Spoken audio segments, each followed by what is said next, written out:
వాడెక్కడున్నాడో, ఏం తింటున్నాడో.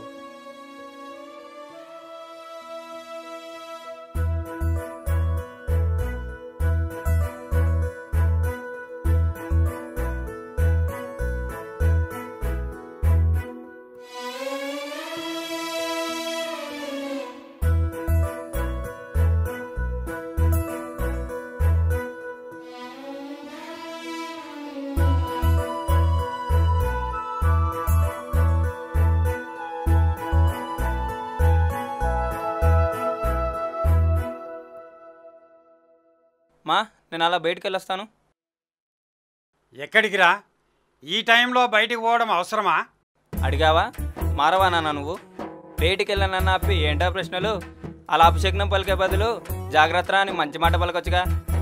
అబ్బచ్చా, తమరు IAS IPS ఉద్యోగం వెలగబెడుతున్నారు. మరి నేను జాగ్రత్తరా అని అమ్మ వచ్చి క్యారియర్ ఇచ్చి, నీకేమో చెల్లి ఎదురొచ్చి సాగనంపడానికి. ITBT బ్యాచేగా. ITBT బ్యాచా? అదేంటి? ఇంట్లో తినడం బయట తిరగడం అన్నయ్యా. అమ్మ నాన్ను నా మీదే సెటర్లా? చూస్తూ ఉండు, ఏదో రోజు ఇప్పుడు నువ్వు చెప్పిందంతా జరిగి తీరుతుంది. నేను బ్రతికుండగా అది జరుగుతుందనే నమ్మకం నాకు లేదురా. అయితే చావు, అంతేగాని పొద్దున్నే నన్ను దొబ్బకు.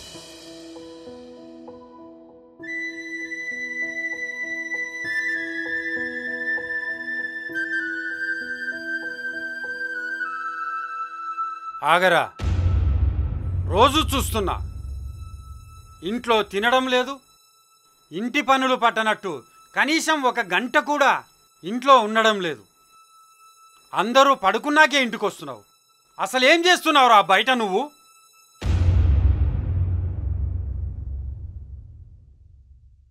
ఇంట్లో నీ గురించి ఆలోచించే అమ్మ, నీకోసం ఆరాటపడే నాన్న ఉంటారని ఎప్పుడైనా ఆలోచించావా? ఇంటి బిడ్డగా నీకంటూ కొన్ని బాధ్యతలుంటాయి. వాటి గురించి ఎప్పుడైనా ఆలోచించావా? నిన్న రాత్రి తాగి నీ చెత్త బ్యాచ్తో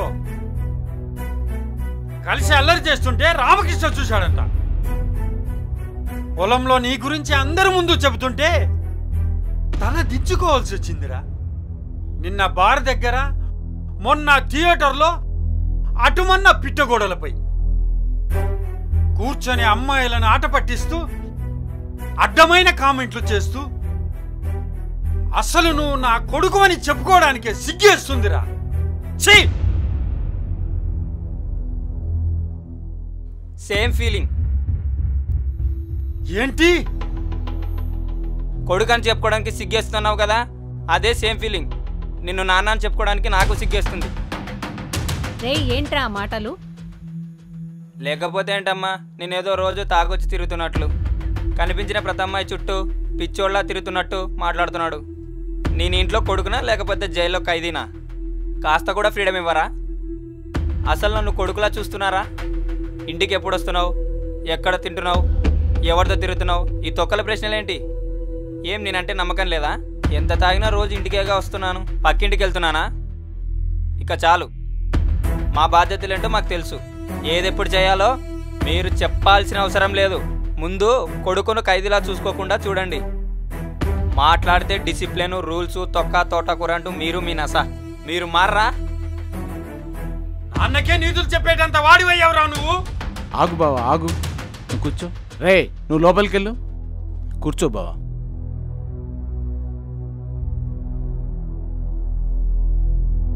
ఏంటి బావా వీడిలా తయారయ్యాడు? ఈ ఏజ్లో అబ్బాయిలు అద్దం లాంటి వాళ్ళు బావా. అద్దం ముందు ఏది ఉంచితే అదే చూపిస్తుంది. వీళ్ళు అంతే. మనం ఆవేశం చూపిస్తే వాళ్ళు ఆవేశపడతారు. అర్థమయ్యేలా చెబితే అర్థం చేసుకుంటారు. ఏదైనా మనం చెప్పే దాంట్లో ఉంది బావా. అక్క, రేపు వాణ్ణి మన మామిడి తోటకు పంపించు. వాడికి అర్థమయ్యేలా నేను చెప్తాను. దా దా దా.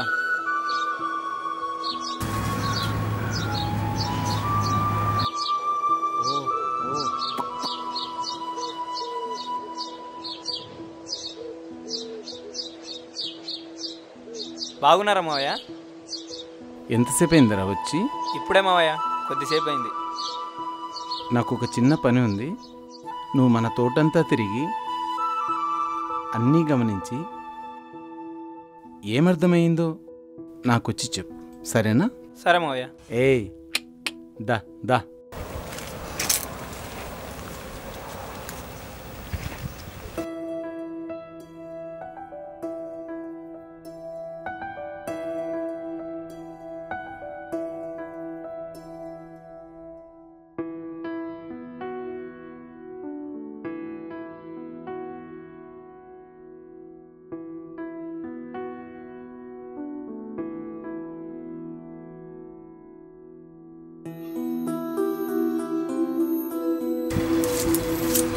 అరే, ఈ చెట్టు ఏంటి ఇలా ఉంది? అసలు కాయలే లేవు.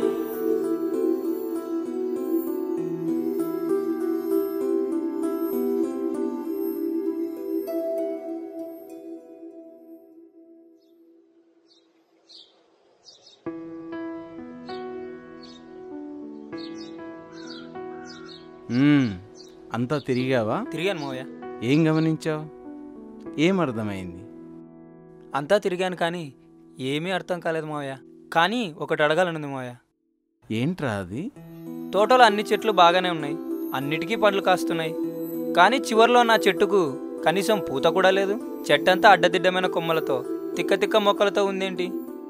అడ్డంగా పెరిగే కొమ్మల్ని, అనవసరంగా పెరిగే పిచ్చి మొక్కల్ని పీకేస్తేనేరా అవి మన చేతికొస్తాయి, పండ్లనిస్తాయి.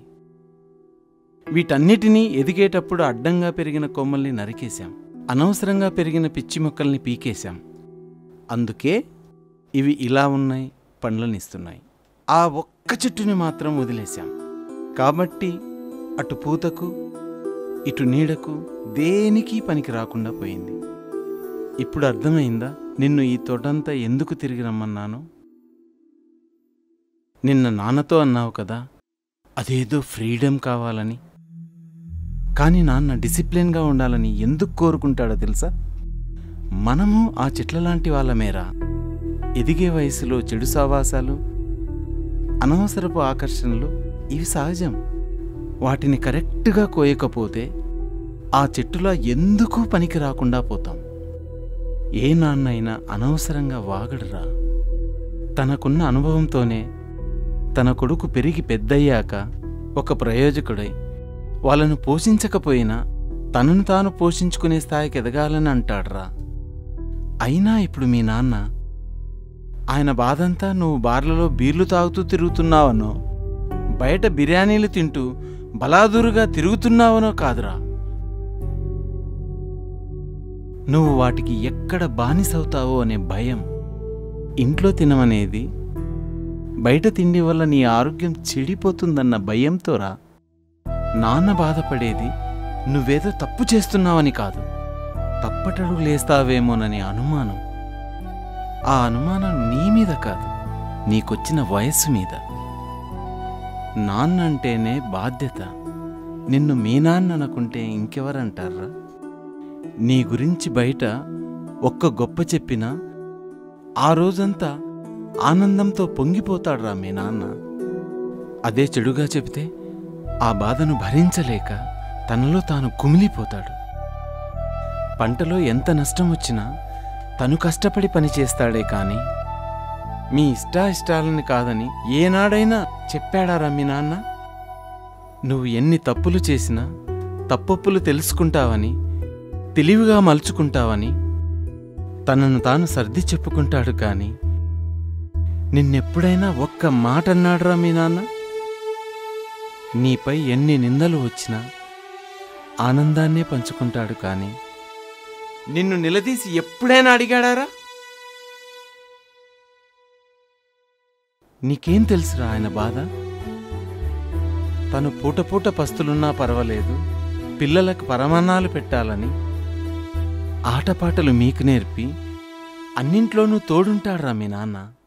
ఆశలన్నీ నీపై ఉంచుకుంటూ నీ కళ్ళకు కన్నీళ్లు రాకుండా, నీ కాళ్లకు కష్టాలు తెలియకుండా, నీ ఒంటిపై చెమట చుక్క రాకుండా అనుక్షణం నీ గురించి ఆలోచించే మీ నాన్న నిన్న ఏదో నీ మంచి కోసం ఒక్క మాట అంటే నాన్నకే ఎదురు చెప్తావురా?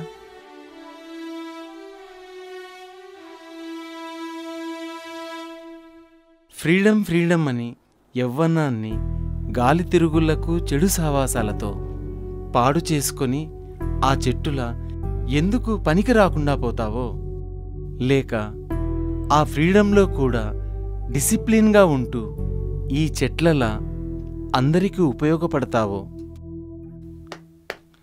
నువ్వే తేల్చుకో. రే ఆది, అమ్మా నాన్నలు ఏది చెప్పినా మన మంచి కోసమేరా.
పద ఆదిత్య.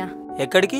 అదేంటి, నిన్న రాత్రి లేచిపోదాం అన్నావు కదా, నాన్నతో గొడవ అయింది, ఇక నుంచి నేను ఇంట్లో ఉండలేను అన్నావు కదా. నువ్వు చెప్తున్నప్పుడు నేను భయపడ్డాను, కానీ ఇప్పుడు నేను రెడీ. ఎలాగో ఇంటి నుంచి వచ్చేసాను. పద ఆదిత్య, మనం వెళ్ళిపోదాం. ఆదిత్య! నా మరదల్ని లేపుకెళ్ళాలనుకుంటావురా? నీ ప్రేమ గురించి నాకు తెలియదు అనుకున్నావారా? ఇది నాతో పెళ్ళికి నో అన్నప్పుడే మీ గురించి తెలుసుకున్నా. బట్ కరెక్ట్ టైం కోసం ఎదురు చూస్తున్నా. ఏమి దొరికావురా?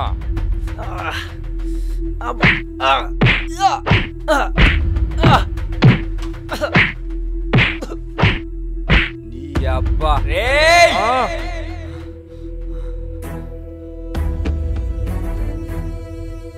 చూడు, ఒకప్పుడు చూసిన ఆదిత్య వేరు, ఇప్పుడు నువ్వు చూస్తున్న ఆదిత్య వేరు. ఆది సన్ ఆఫ్ శంకర్. స్వప్న, మనం లేచిపోదాం అనుకున్నది నిజమే, కానీ నిన్ను లేపుకెళ్ళి మీ నాన్న బాధ పెట్టడం నాకు ఇష్టం లేదు. నా మీద, నా ప్రేమ మీద నమ్మకం ఉంటే 3 ఏళ్ళు వెయిట్ చేయి. మీ ఇంటికి వచ్చి మీ నాన్న నొప్పించి పెళ్లి చేసుకుంటాను. జాగ్రత్తగా ఇంటికెళ్ళు. నాన్న,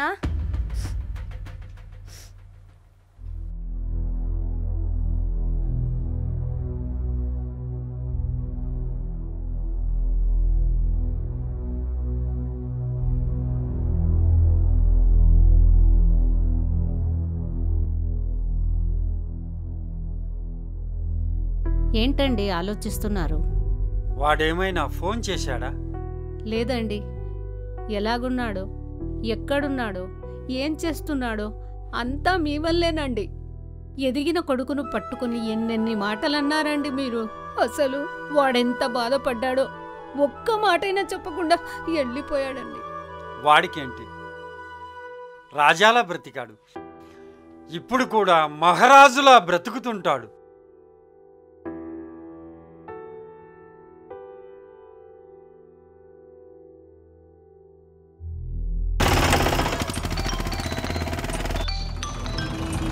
డాడీ. సార్ సార్, ఫోన్ మాట్లాడకూడదు సార్. మాటికి ఫోన్ చేసి విసుకుంచు. ఏంట్రా, ఎవరిది ఫోన్? మా డాడీ రా, ఇంటికి తొందర రమ్మని ఓ నస పెడుతున్నాడు. నాన్న చెప్పేది నస కాదు బాస్, మన మంచి కోసమే. నేను ఎక్కడో చూసినట్టున్నానే. నాన్న మేబీ సేమ్ కోచింగ్ సెంటర్, అక్కడ చూసింటారు. ఓ, మార్నింగ్ కాలేజ్, నైట్ డ్యూటీ. మీరు గ్రేట్ బాస్, చాలా కష్టపడుతున్నారు. Thank you bye. Okay, all the best, bye. Bye. ఇక్కడున్నన్ని రోజులు టీవీ, ఫ్రెండ్స్తో షికారులు. ఇప్పుడు సిటీ చేరాడు కదా, సినిమాలు పబ్బులు పట్టి తిరుగుతుంటాడు.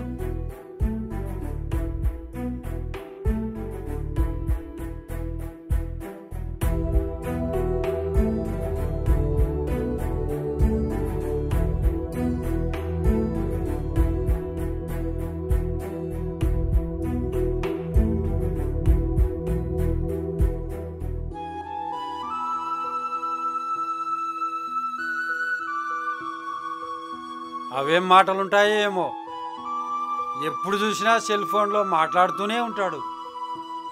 అక్కడ అడిగే దిక్కే ఉండదు కదా.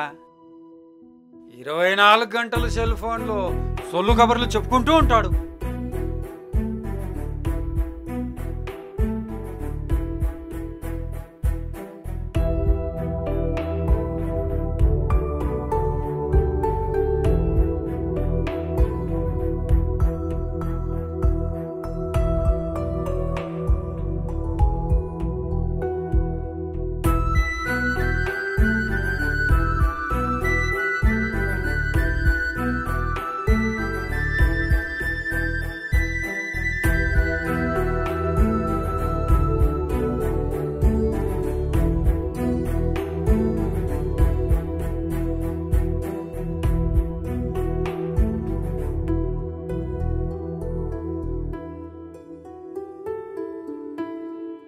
మావయ్య, నన్ను నాన్న ఎలా చూడాలనుకున్నారో అలా నేను నాన్న ముందు నిలబడే రోజు చాలా దగ్గరలోనే ఉంది.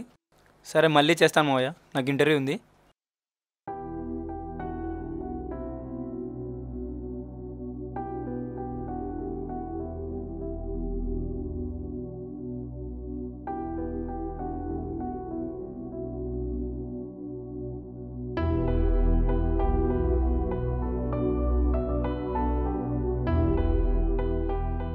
Mister Aditya, you are select. Thank you sir.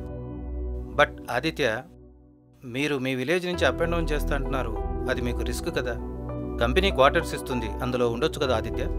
Thanks for that sir. కానీ నేను జాబ్ చేయాలని మా నాన్న ఎన్నో కలలు కన్నాడు సార్.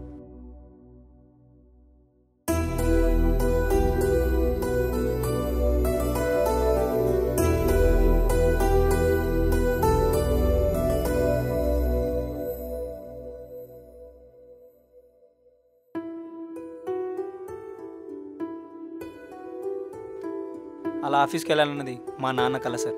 అది నిజం చేసి మా నాన్న కళ్ళల్లో ఆనందం చూడాలనుంది. ఆనందం ఒక్కరోజు కాదు, ప్రతిరోజు మా నాన్న అనుభవించాలి. సో నేను రోజు ఇంటి నుండి అప్ అండ్ డౌన్ చేయాలి.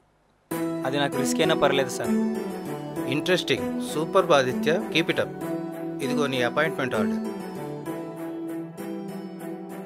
Thank you sir. Thank you very much sir. It's all right. Aditya, what's that? ఎవరికి దండం పెడుతున్నావు? మా నాన్నకు సార్. బట్ మీ డాడీ ఇక్కడ లేడు కదా. రైతు బిడ్డను సార్. మా నాన్న ఒక రైతు. పొలంలో ఆయన పాదాలు ఈ నేలను తాకుతూనే ఉండి ఉంటాయి. అందుకే ఈ నేలను తాకి మా నాన్న ఆశీర్వాదాలు తీసుకున్నాను.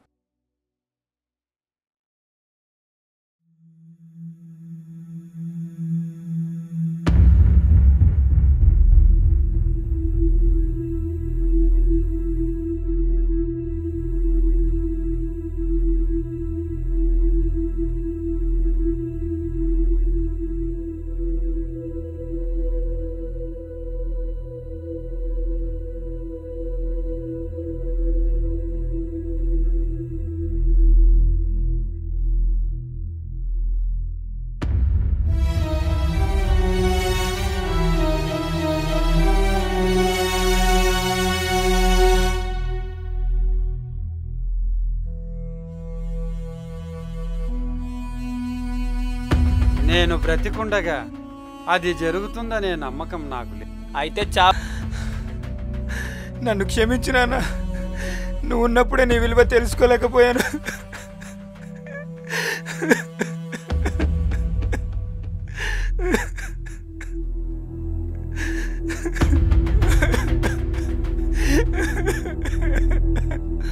నాన్న, నాన్న,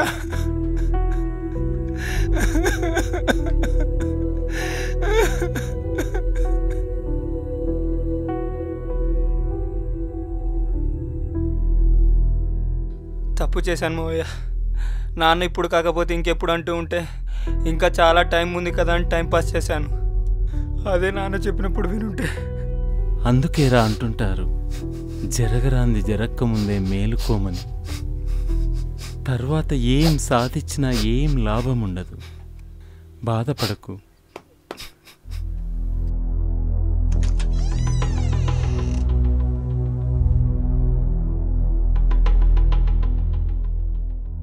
ఆదిత్య, మీ నాన్న నాతో చెప్పిన చివరి మాటలు.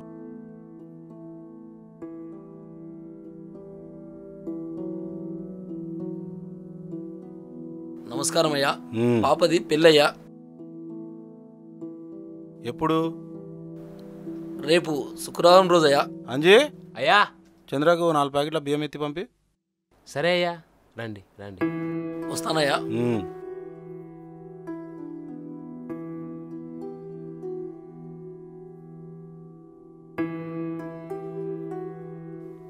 తెలిసో తెలియకో నా కొడుకు నీ కూతురు ప్రేమలో పడ్డారు. నా కొడుకు ప్రయోజకుడు అవుతాడో లేదో తెలియదు గాని మంచి భర్త మాత్రం ఖచ్చితంగా అవుతాడు. నీ కూతురిని పువ్వుల్లో పెట్టుకొని పూజిస్తాడు అని అనను కాని గుండెల్లో పెట్టుకొని మాత్రం ఖచ్చితంగా ఆరాధిస్తాడు. ఇలా అడగడం తప్పో ఒప్పో తెలియదు గాని తప్పైతే క్షమించు. నీ కూతుర్ని నా కొడుక్కిచ్చి పెళ్లి చేద్దాం.